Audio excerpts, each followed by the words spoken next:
Well, it's about time I got my hind end in here, right? Sorry. Chapter 5. About said 4 again. Y'all. Tuppence arrived at the gates of Sans Souci at 20 minutes to 2. She turned off from the drive and went through the garden and into the house through the open drawing-room window. A smell of Irish stew.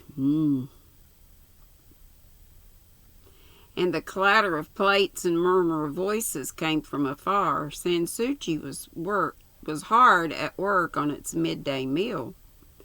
Tuppence waited by the drawing-room door until Martha, the maid, had passed across the hall and into the dining room. Then she ran quickly up the stairs, shoeless.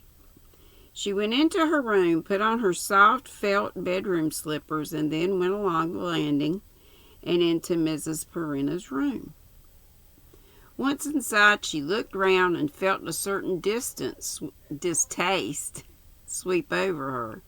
Not a nice job, this. Quite unpardonable of Mrs. Perina was simply Mrs. Perina, prying into people's private affairs. Tuppence shook herself, an impatient terrier shake that was a reminiscence of a girlhood there was a war on. She went over to the dressing table. Quick and deft in her movements, she had soon gone through the contents of the drawers there. In the tall bureau, one of the drawers was locked. That seemed more promising. Tommy had been entrusted with certain tools and had received some brief instruction on the manipulation of them. These indications he had passed on to Tuppence. A deft twist or two of the wrist and the drawer yielded. There was a cash box containing 20 pounds in notes and some piles of silver, also a jewel case. And there was a heap of papers. These last were what interested Tuppence most. Rapidly she went through them. Necessarily it was a cursory glance. She could not afford time for more. Papers relating to a mortgage on Sans Souci, a bank account, letters. Time flew past. Tuppence skimmed through the documents, concentrating furiously on anything that might bear a double meaning. 2 letters from a friend in Italy, rambling, discursive letters, seemingly quite harmless, but possibly not so harmless as they sounded. A letter from one Simon Mortimer of London, a dry, business-like letter containing so little of moment that Tuppence wondered why it had been kept. Was Mr. Mortimer not so harmless as he seemed? At the bottom of the pile, a letter in faded ink signed Pat and beginning, "This will be the last letter I'll be writing you. Eileen, my darling." Then nothing.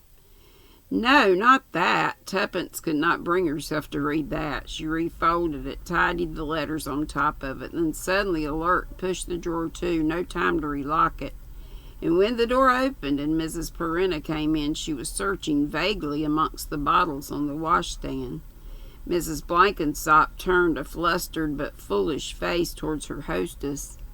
"Oh, Mrs. Perina, do forgive me. I came in with such a blinding headache, and I thought I would lie down on my bed with a little aspirin, and I couldn't find mine, so I thought you wouldn't mind. I know you must have some because you offered it to Miss Minton the other day."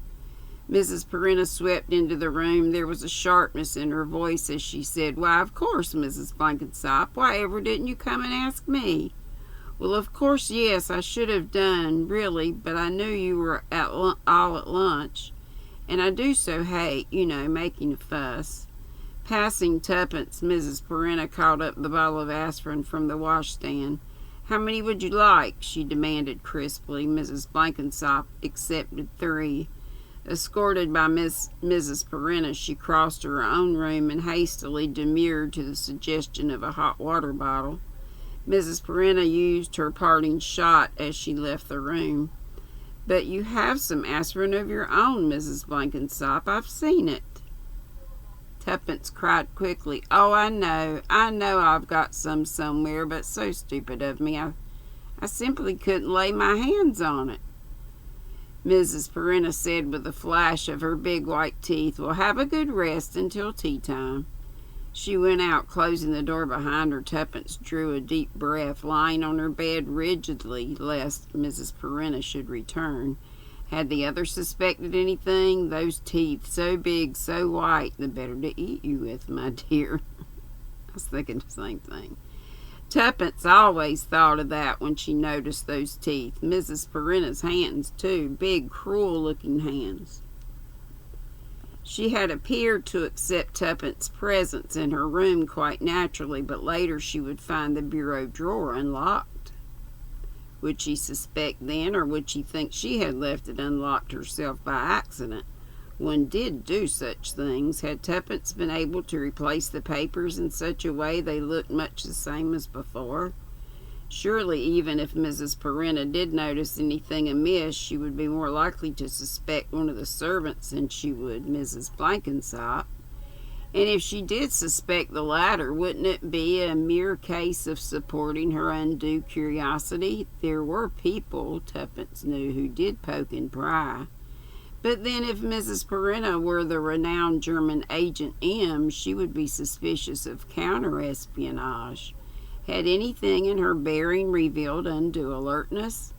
She had seemed natural enough, only that one sharply pointed remark about the aspirin. Suddenly Tuppence sat up on her bed. She remembered that her aspirin, together with some iodine and a bottle of soda mints, were at the back of the writing table drawer where she had shoved them when unpacking. It would seem, therefore, that she was not the only person to snoop in other people's rooms. Mrs. Perrine had got there first. How about that? How about them apples? And now we're on chapter 7. On the following day, Mrs. Sprott went up to London. A few tentative remarks on her part had led immediately to various offers on the part of the inhabitants of Sans Souci to look after Betty. When Mrs. Sprott, with her many final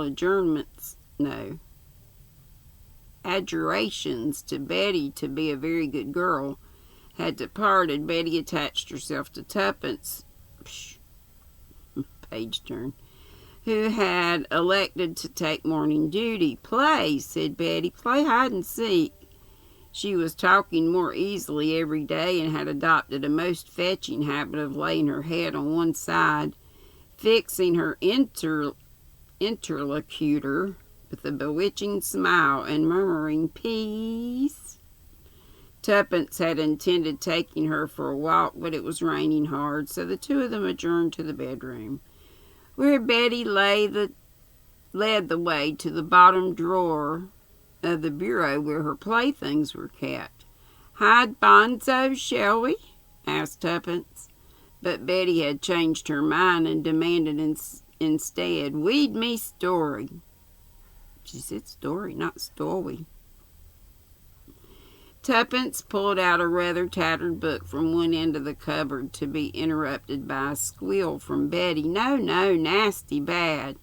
Tuppence stared at her in surprise, then down at the book, which was a colored version of Little Jack Horner. "Was Jack a bad boy?" she asked. "Because he pulled out a plum?"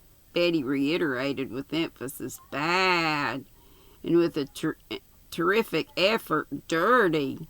She seized the book from Tuppence and replaced it in the line, then tugged out an identical book from the other end of the shelf, announcing with a beaming smile, "Clean, nice Jack Horner." Tuppence realized that the dirty and worn books had been replaced by new and cleaner editions, and was rather amused. Mrs. Sprott was very much what Tuppence thought of as the hygienic mother, always terrified of germs, of impure food, or of child sucking a soiled toy. Tuppence, brought up in a free and easy rectory life, was always rather contemptuous of exaggerated hygiene, and had brought up her own 2 children to absorb what she called a reasonable amount of dirt. However, she obediently took out the clean copy of Jack Horner and read it to the child with the comments proper to the occasion. Betty murmuring, "That's Jack Plum in a pie," pointing out these interesting objects with a sticky finger that bade fair to soon consign this second copy to the scrap heap. They proceeded to Goosey Gander and the old woman who lived in a shoe, and then Betty hid the books, and Tuppence took an amazingly long time to find each of them, to Betty's glee, and so the morning passed rapidly away. After lunch, Betty had her rest, and it was then that Mrs. O'Rourke invited Tuppence into her room. Mrs. O'Rourke's room was very untidy and smelt strongly of peppermint and stale cake, with a faint odor of mothballs added. There were photographs on every table of Mrs. O'Rourke's children and grandchildren and nieces and nephews and great-nieces and great-nephews. There were so many of them that Tuppence felt as though she were looking at a realistically produced play of the late Victorian period. "'Tis a grand way you have with children, Mrs. Blenkinsop," observed Mrs. O'Rourke genially. "Oh, well," said Tuppence, with my own too." Mrs. O'Rourke cut in quickly. "Two? It was 3 boys I understood you had." "Oh, yes, 3. But 2 of them are very near in age, and I was thinking of the days spent with them. "Ah, I see. Sit down, Mrs. Blenkinsop. Make yourself at home." Tuppence sat down obediently and wished that Mrs. O'Rourke did not always make her feel so uncomfortable. She felt now exactly like Hansel or Gretel accepting the witch's invitation. "Tell me now," said Mrs. O'Rourke, "what do you think of Sansuchi?" Tuppence began a somewhat gushing speech of eulogy, but Mrs. O'Rourke cut her short without ceremony. "What I'd be asking you is if you don't feel there's something odd about the place." "Odd? No, I don't think so." "Not about Mrs. Perrine?" "You're interested in her, you must allow. I've seen you watching her and watching her." Tuppence flushed. "She's an interesting woman." "She is not, then," said Mrs. O'Rourke. "She's a commonplace woman enough. That's it, if she's what she seems. But perhaps she isn't. Is that your idea?" "Really, Mrs. O'Rourke, I don't know what you mean." "Have you ever stopped to think that many of us are that way, different to what we seem on the surface? Mr. Meadows, now, he's a puzzling kind of man. Sometimes I'd say he was a typical Englishman, stupid to the core, and there's other times I'll catch a look or a word that's not stupid at all. It's odd, don't you think so?" Tuppence said firmly. "Oh, I really think Mr. Meadows is very typical." "There are others. Perhaps you'll know who I'll be meaning." Tuppence shook her head. "The name," said Mrs. O'Rourke encouragingly, "begins with an S." She nodded her head several times with a sudden spark of anger and an obscure impulse to spring to the defense of something young and vulnerable. Tuppence said sharply, "Sheila's just a rebel. One usually is at that age." Mrs. O'Rourke nodded her head several times, looking just like an obese Chinaman mandarin that Tuppence remembered on her Aunt Gracie's mantelpiece. A vast smile tilted up the corners of her mouth. She said softly, "You mayn't know it, but Miss Minton's Christian name is Sophia." "Oh," Tuppence was taken aback. "Was it Miss Minton you meant?" "It was not," said Mrs. O'Rourke. Tuppence turned away to the window. Queer how this old woman could affect her, spreading about her an atmosphere of unrest and fear like a mouse between a cat's paw, thought Tuppence. That's what I feel like. This vast, smiling, monumental old woman sitting there almost purring, and yet there was the pat-pat of paws playing with something that wasn't, in spite of the purring, to be allowed to get away. Nonsense, all nonsense. I imagine these things, thought Tuppence, staring out of the window into the garden. The rain had stopped. There was a gentle patter of raindrops off the trees. Tuppence thought, "It isn't all my fancy. I'm not a fanciful person. There's something, some focus of evil here. If I could see—" Her thoughts broke off abruptly. At the bottom of the garden the bushes parted slightly. In the gap a face appeared, staring stealthily up at the house. It was the face of the foreign woman who'd stood talking to Carl von Denham in the road. It was so still, so unblinking in its regard, that it seemed to Tuppence as though it was not human.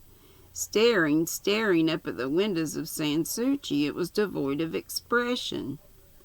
And yet there it was. Yes, undoubtedly there it was. Menace about it, immobile, implacable. It represented some spirit, some force alien to Sans Souci and the commonplace banality of England guest-house life. So Tuppence thought. Might Jill have looked, awaiting to drive the nail through the forehead of sleeping Sisera? And I probably pronounced Jael wrong. I don't know, and I should. These thoughts took only a second or two to flash through Tuppence's mind. Turning abruptly from the window, she murmured something to Mrs. O'Rourke, hurried out of the room, and ran downstairs and out of the front door. Turning to the right, she ran down the side garden path to where she had seen the face.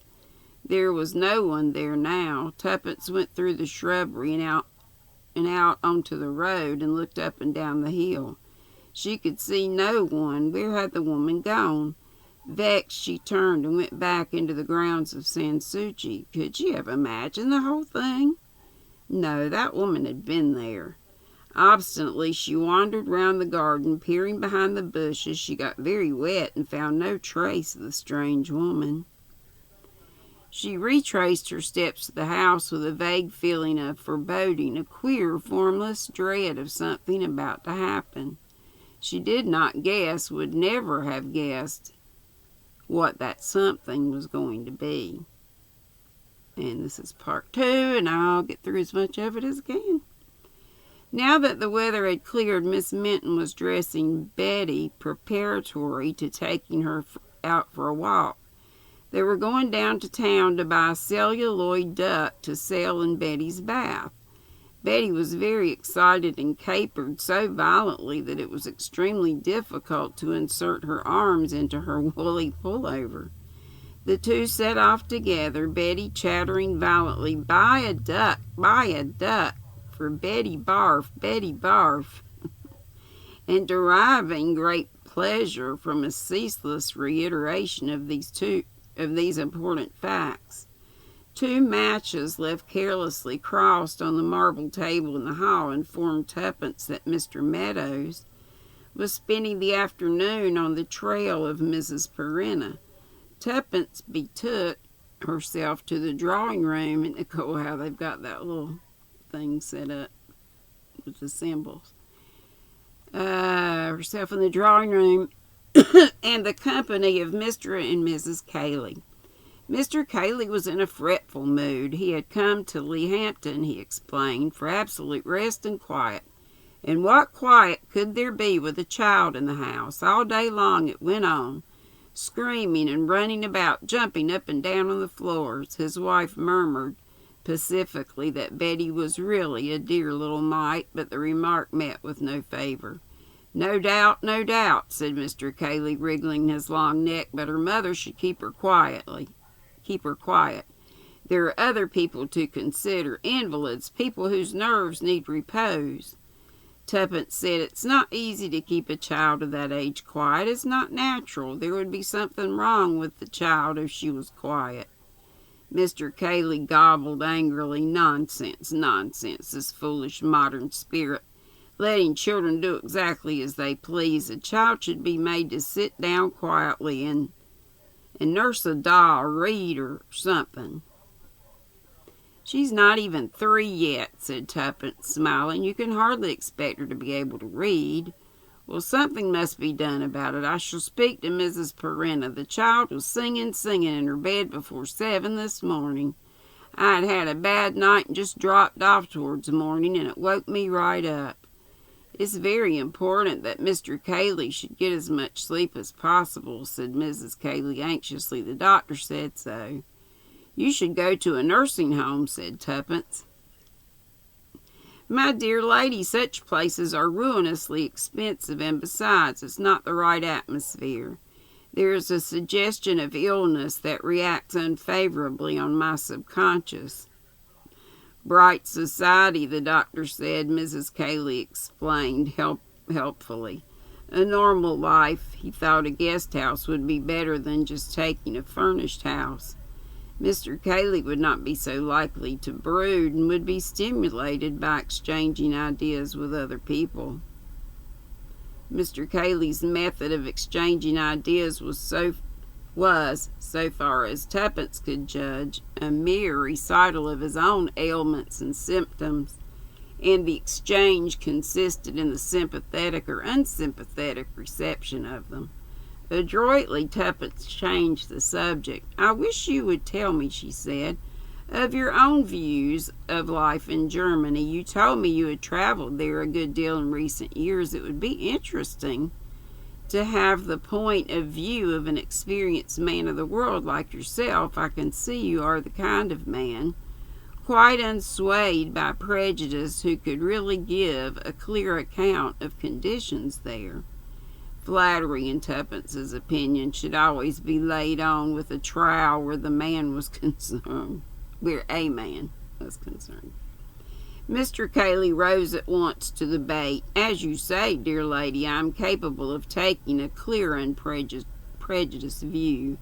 Now, in my opinion, what followed constituted a monologue, Tuppence throwing in the occasional, 'Now that's very interesting,' or 'What a shrewd observer you are,' listened with an attention that was not assumed for the occasion, for Mr. Cayley, carried by the sympathy of his listener, was displaying himself as a decided admirer of the Nazi system. How much better it would have been, he hinted, if did not say, for England and Germany to have allied themselves against the rest of Europe.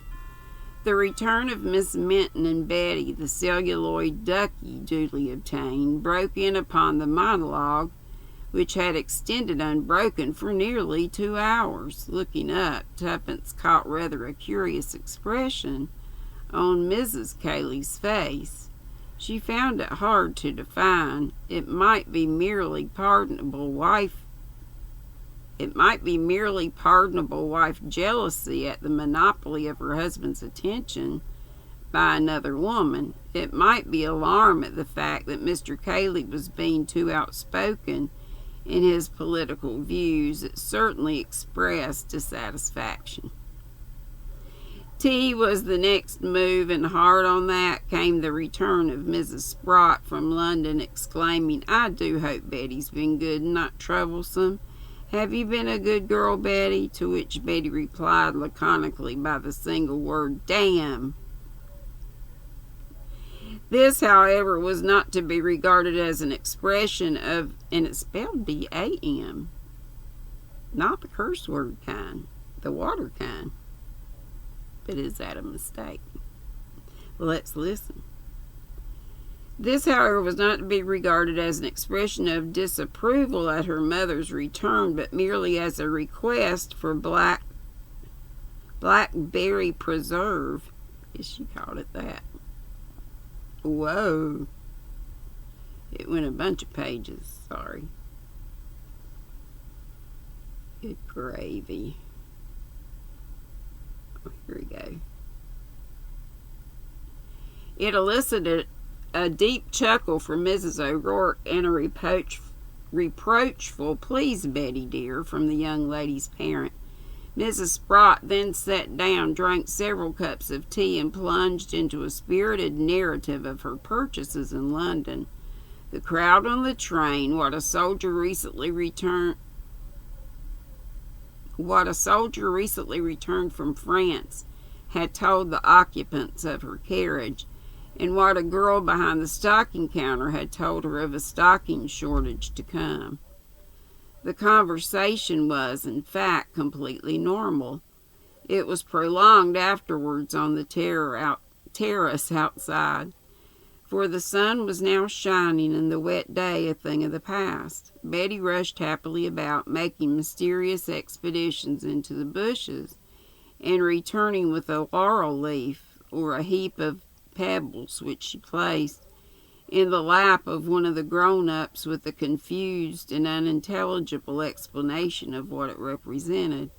Fortunately, she required little cooperation in her game, being satisfied with an occasional, "How nice, darling! Is it really?"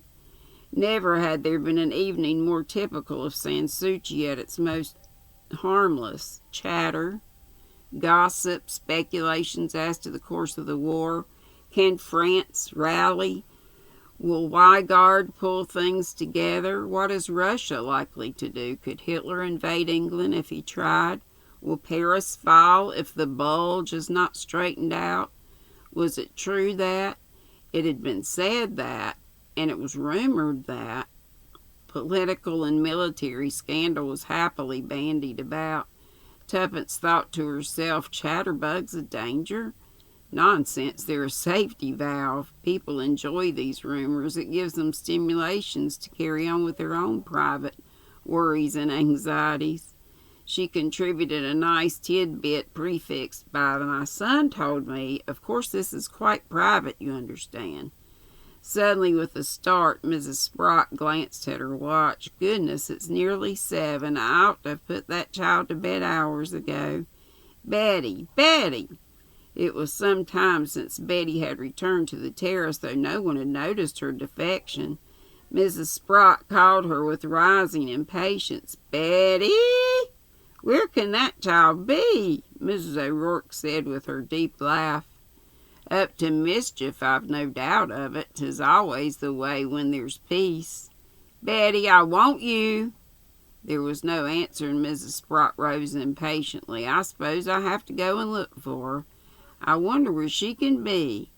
Miss Minton suggested she was hiding somewhere, and Tuppence, with memories of her own childhood, suggested the kitchen.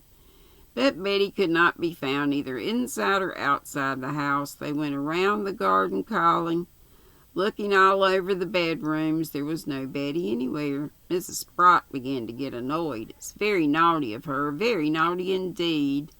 Do you think she could have gone out on the road?" Together she and Tuppence went out to the gate and looked up and down the hill. There was no one in sight except a tradesman boy with a bicycle standing talking to a maid at the door of St. Lucian's opposite. On Tuppence's suggestion, she and Mrs. Sprott crossed the road, and the latter asked if either of them had noticed a little girl. They both shook their heads, and then the servant asked with sudden recollection, "A little girl in a green check gingham dress?" Mrs. Sprott said eagerly, "That's right. I saw her about a half an hour ago going down the road with a woman." Mrs. Sprott said with astonishment, "With a woman? What sort of woman?" The girl seemed slightly embarrassed. Well, what I'd call an odd-looking kind of woman, a foreigner.